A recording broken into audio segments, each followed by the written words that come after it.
শুষ্ক চোখ বা চোখের শুষ্কতা বলতে আমরা আসলে কি বুঝি? আসলে শুষ্ক চোখের এমন একটি অবস্থা যখন আমাদের চোখে প্রয়োজনীয় অশ্রুবিন্দুর ঘাটতি দেখা যায় এবং আমরা আমাদের চোখে অশ্রুর অভাব বোধ করি এবং আমরা শুষ্ক অনুভব করি। আচ্ছা। চলো আমি একটা ছবি দিয়ে বুঝিয়ে দিই। তার আগে বুঝে নেই যে স্বাভাবিকভাবে আমাদের অশ্রুর প্রবাহ কিভাবে নিশ্চিত হয়। আমাদের চোখের চতুর্দিকে বিভিন্ন গ্রন্থি সমূহ রয়েছে। ছবিতে দেখতে পাচ্ছ যে মূল ল্যাক্রিমাল গ্রন্থি, এছাড়াও আমাদের কিছু অতিরিক্ত অশ্রুগ্রন্থি রয়েছে, যেমন ক্রাউজ গ্রন্থি, ওলফ্রিং গ্রন্থি। এই সমস্ত গ্রন্থি সমূহ থেকে এক ধরনের বিশেষ তরল পদার্থ নিরবিচ্ছিন্নভাবে উৎপাদিত হয় এবং সেটি চোখের সামনে কর্নিয়া, কনজাংটাইভা এই সমস্ত জায়গাকে আবৃত করে রাখে এবং কিছু কিছু আবার বাষ্পীভূত হয়ে যায়। তবে মূল অংশ চোখের উপরের পাতা এবং নিচের পাতার যে ছোট ছোট ছিদ্র আছে, যেটাকে আমরা পাংটাম বলি, সেই ছিদ্র দিয়ে ঢুকে পড়ে এবং তারপরে ক্যানালিকুলাস একটা ক্যানালের মধ্যে ঢুকে পড়ে এবং তার পরপরই যে অশ্রুথলি রয়েছে, যেটাকে আমরা ল্যাক্রিমাল স্যাক বলি, সেখানে প্রবেশ করে এবং তারপরে অশ্রু নালী দিয়ে সেটা নাকে এবং গলায় চলে যায়। অর্থাৎ স্বাভাবিকভাবে এই যে অশ্রুর যে উৎপাদন, বাষ্পীভূত হওয়া এবং এর যে নির্গমন, এর মধ্যে একটা ভারসাম্য বজায় থাকে। কখনো কখনো অশ্রু উৎপাদন যদি কম হয়, আবার ধরো অশ্রু উৎপাদন স্বাভাবিক রয়েছে কিন্তু বাষ্পীভূত বেশি হয়ে যাচ্ছে, সেই সমস্ত কারণে আমাদের চোখ শুষ্ক হয়। ধন্যবাদ স্যার, আপনি খুব সুন্দর করে খুব সায়েন্টিফিক উপায় বলছিলেন আমাদের অশ্রু অর্থাৎ টিয়ার ফিল্ম কিভাবে তৈরি হচ্ছে, কিভাবে নির্গমন হচ্ছে এই বিষয়ে। স্যার আসলে এই অশ্রুটি যেটি আসলে নিষ্কৃত হচ্ছে কাজটি কি? আসলে অশ্রুর মূল কাজ হচ্ছে আমাদের যে দেখবার যে প্রক্রিয়া, সেটাকে আরও নিশ্চিত করা। আমাদের চোখের সামনে যে কর্নিয়া বা যে নেত্র স্বচ্ছ, তুমি জানো, এটি হচ্ছে আমাদের চোখের সবচেয়ে গুরুত্বপূর্ণ প্রতিসরণ মাধ্যম। মূলত আমার চোখের যে টোটাল যে পাওয়ার, তার 2/3 কিন্তু এই চোখের নেত্র স্বচ্ছে রয়েছে এবং সেই নেত্র স্বচ্ছকে যদি আমরা অনুবীক্ষণ যন্ত্রের নিচে দেখি, সেখানে আমরা সেটাকে আর মসৃণ দেখব না, সেখানে মাইক্রোভিলাই, মাইক্রোপ্লাইকা রয়েছে। এই অশ্রুর যে আবরণ, এটাকে আমরা, তুমি যেটা বললে, টিয়ার ফিল্ম, অর্থাৎ অশ্রুর একটা স্বর, এটা আসলে 3 স্তর বিশিষ্ট একটা স্বর। আর আমরা যদি অনুবীক্ষণ যন্ত্রের নিচে যদি এই কর্নিয়াটাকে যদি দেখি, সেটা তো অমসৃণ।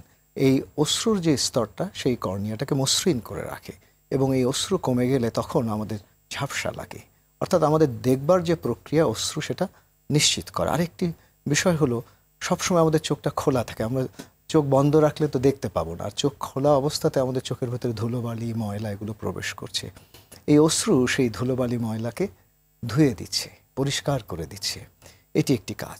চলো আমরা ছবি দিয়ে দর্শকদেরকে এই টিয়ার ফিল্ম বা অশ্রুর স্বরটাকে বুঝিয়ে দিই। এটা 3 স্তর বিশিষ্ট একটি স্বর। সবচেয়ে বাইরের যে স্তর যেটা, সেটাকে বলে চর্বির স্তর, লিপিড লেয়ার। এটা আসে মিবোমিয়ান গ্ল্যান্ড থেকে। আর মাঝখানের যে স্তর, সেটি হচ্ছে মূল লবণাক্ত জলীয় স্তর। আর সবচেয়ে ভেতরে যেটা, সেটি হচ্ছে মিউসিনের স্তর। এই যে চর্বির যে স্তর, এটি খুব গুরুত্বপূর্ণ একটি স্তর। তুমি জানো যে জলের উপরে যদি তেল ভাসে, সেই জল সহজে বাষ্পীভূত হয় না। কখনো যদি এই তেলের পরিমাণ কম হয়, তখনই কিন্তু এই চোখের অশ্রুতা বাতাসে উড়ে যায়। আর এই তেলের কারণে লুব্রিকেশন, আমাদের যে চোখের পাতাটা সারাক্ষণ আমরা চোখের বলের সামনে খুলছি, বন্ধ করছি, এটা তো আসলে একটা মেকানিক্যাল, কিন্তু ঘর্ষণ লাগছে, কিন্তু আমরা কিন্তু ঘর্ষণ অনুভব করি না, কেননা এই তেলটা তৈলাক্ত এবং লুব্রিকেশনের কাজ করছে। আরেকটি বিষয়, এই চর্বির স্তরের কারণে আমাদের অশ্রুটা কিন্তু গড়িয়েও পড়ছে না। আর মাঝখানের যে জলীয় স্তর, এটি তো মূল স্তর, এর মধ্যে এমন কিছু কিছু উপাদান রয়েছে, যেমন electrolyte, sodium, potassium, bicarbonate, calcium, এগুলো রয়েছে। বিভিন্ন চর্বি জাতীয় পদার্থ রয়েছে, সেখানে শর্করা আছে, সেখানে আমিষ আছে এবং এমন এমন কিছু ইমিউনোগ্লোবুলিন এনজাইমস আছে, যেটা আমাদের চোখের প্রতিরক্ষা ব্যবস্থাকে সুরক্ষিত করে, তাই না? আর এছাড়া এই যে ভালো ভালো উপাদান, তুমি জানো যে কর্নিয়াতে কোনো রক্ত নালিকা সমূহ নেই। তাহলে কর্নিয়ার যে পুষ্টি, কর্নিয়ার এই পুষ্টি কিন্তু আসে বাতাসের অক্সিজেন থেকে এবং এই সমস্ত পুষ্টিকর উপাদান থেকে।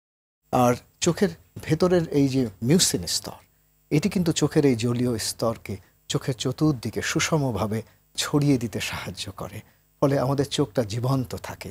বলা হয় যে পানির অপর নাম যেমন জীবন, ঠিক তেমনিভাবে চোখের পানির অপর নাম হচ্ছে চোখের জীবন। এবং এই অশ্রু কমে গেলে সেই চোখটাকে আর সজীব লাগে না, সতেজ লাগে না। সুতরাং অশ্রুর ভীষণ প্রয়োজন। আরেকটি বিষয় হলো যে আমরা যখন আবেগতাড়িত হই, হৃদয়ে যখন রক্তক্ষরণ হয়, হৃদয়ে যখন কষ্ট আসে সেটা কিন্তু সেই অশ্রু দিয়ে প্রকাশিত হয়, এবং সেই বিষয়টি বিভিন্ন কাব্যে গীতিতে এসেছে। সেখানে কবিরা লিখেছেন, অশ্রু দিয়ে এ গান যেন ভুলে যেও না।